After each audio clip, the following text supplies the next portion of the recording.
In honor of Black History Month, we are taking a look back at the racial terror that tore through Forsyth County. Yeah, so back in 1912, 2 criminal accusations forced hundreds of Black people to eventually leave their homes.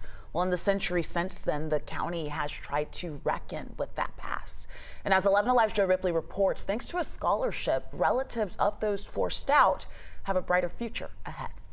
Mari Lott is a senior journalism major at Auburn University. For years now, she's focused on the story of her family. But there was a series of just kind of heinous and hateful racial events that had happened, and then eventually they moved out of Forsyth. If trees could talk in Forsyth County, they tell tales of terror. Sophia Dodd is from Forsyth. She now works at the Atlanta History Center. In the fall of 1912, when 2 different accusations of rape happened, the white community there essentially turned on their neighbors and turned on other Black community members. And that led to the seizing of property, to the illegal eviction of Black property owners and Black renters.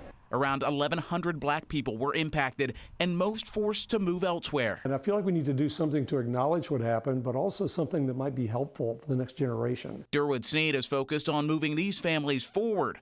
Decades after this disaster, Sneed and several other pastors in the county created the Forsyth Descendants Scholarship to help those whose families felt a century of pain. One of the big reasons I think why we need to talk about it is so we don't repeat history and don't get tricked, by some of the same lies that people can believe when they get threatened by something. Instead, we just need to have conversations. Without the scholarship, I would have no idea about that my family was directly affected by this, and then also I wouldn't have the opportunity to be here at Auburn without it. For Mari Lott, what her family experienced in 1912 isn't just history. This is what happened, but because of that, I'm where I am right now. For her, it's a path to progress, a way to honor the past, and an opportunity to learn from it. I want to make up for them not being able to have that part of their story told.